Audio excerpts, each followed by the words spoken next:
What's going on, my PT peeps, my Walking Dead family, and my fighters? I'm One Eye Bry, also known as PT. Don't know if I'm winking or blinking, but I'm definitely thinking about the Walking Dead Dead City. Season 1, Episode 1. Spoiler warning for all things Walking Dead. Fear the Walking Dead, the entire Walking Dead universe. Spoiler warning. So first and foremost, I want to say that I thought the pilot episode was decent.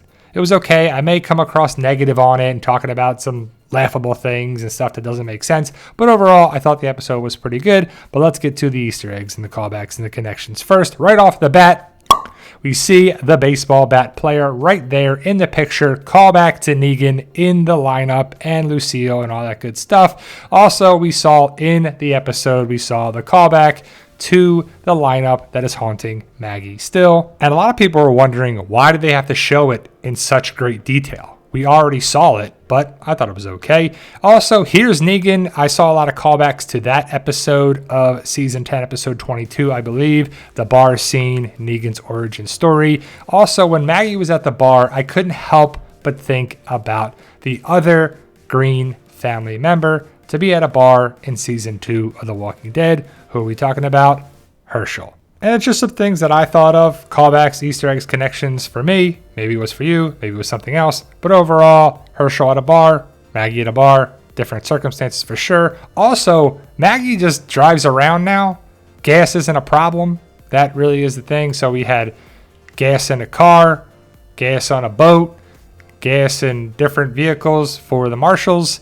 But yeah, I guess you got gas at a gas station and a bar now and a motel. But New Babylon was very interesting. I couldn't help but wonder, does the CRM know about it? Does the Commonwealth know about it? How new is this area? But we see the walkers hanging. I guess they're called hangers now, right? It made me think of the warning basically to everybody, like Simon. When Negan killed Simon, it made me think of basically the warning of don't mess with us. This is what happens to you right here. The wanted poster of Negan was pretty cool. It made me think of Fear the Walking Dead with Morgan. I believe Morgan and Negan are the only two people in the Walking Dead universe to have wanted posters, but I could be wrong. We saw the flare going up in the air, and it could maybe think of Fear the Walking Dead. As of Season 8, they were shooting flares all over the place. But also Season 6 of The Walking Dead when they were directing the walkers. So that was kind of interesting when they were using the flares to direct the walkers here, but in Dead City, they were using a flare to signal people from Hilltop, and this lady came, took Ginny away, so we'll have to see what goes on with that. The bag walker in the laundromat made me think of another walker that we saw. Do you remember anything connected with Negan? Well, when they were in the laundromat, I guess one of the walkers that got in there, or someone died or suffocated or was killed this way, there was a bag or a plastic wrap or something on their head, like Lucille reminded me of that. So it was something calling back Negan as well. Here's Negan. We see Negan with a leather jacket, and Lucille killed herself by putting the bag over her head and suffocating. I don't know if that's what happened here, but I saw a connection there. Is that what they were going for? I'm not sure. But Negan and Maggie having their own show is mixed among the fans. I mean, it's kind of forced. I just would like to see other people with Maggie helping her along with Negan, and maybe we'll get that in Season 2. But ultimately, Maggie takes the rifle from the marshal and knocks him out. She doesn't kill him, but the other thing I thought was weird is she tossed the rifle away. Why wouldn't you keep it and use it to protect yourself and take out other walkers and people that want to mess with you? But we see the hat in the light. It reminded me of another hat that we've seen on The Walking Dead. The one, the only, who is it? Father Gabriel. It's a hat that's different, but the same.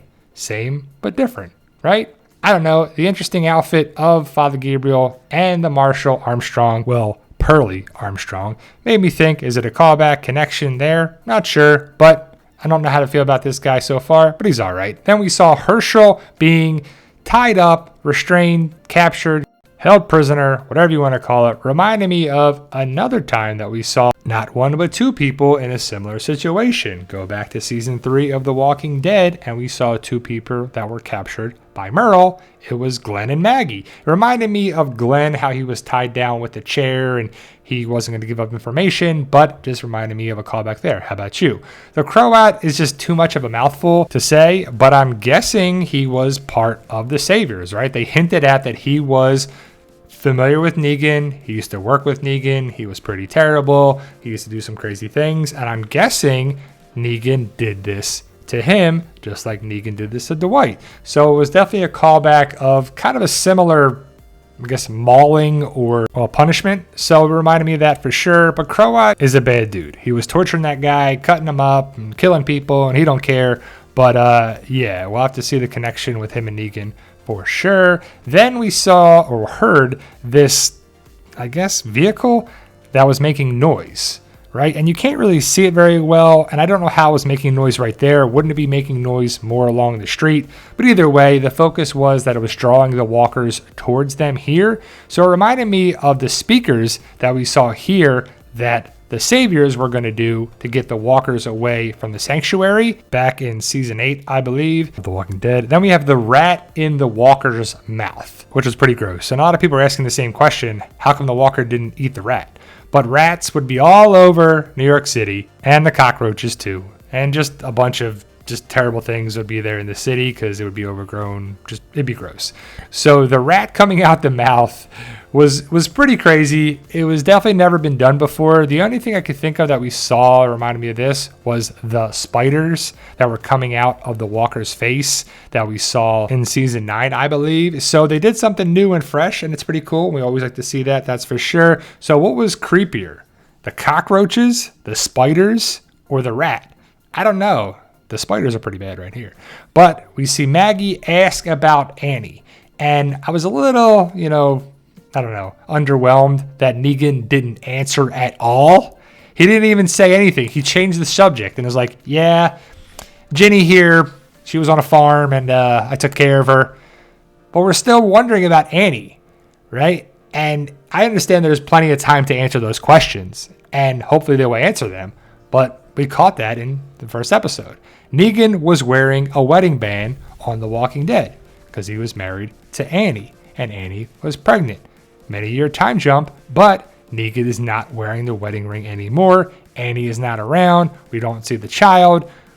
Jenny is not his child. But overall, New York City looks great. The CGI is awesome. And with the huge budget, I think they're saying it's around $72 million for the season, 6 episodes, so it should look great. But I love these callbacks and connections, Easter eggs, and stuff that just makes you go, and awesome stuff so far. But did you catch these things? Did I miss anything? Is there something that you saw that I did not mention here? Let me know in the comments below. But overall, guys, I enjoyed the episode. But there's some stuff that makes me go, and I don't know about that. And that doesn't really make much sense. I love The Walking Dead, so I guess I'm harder on it than anybody. It's like, oh, it's great, it's great, it's great, it's great, it's all great, it's all great. But overall, I love The Walking Dead universe. Maggie, Negan, we're going to watch. I'm going to support it, that's for sure. If you can, support the PT channel, like, share, subscribe, all that good stuff. Either way, guys, we truly appreciate all love and support. Stay safe, and as always, tell them Daryl.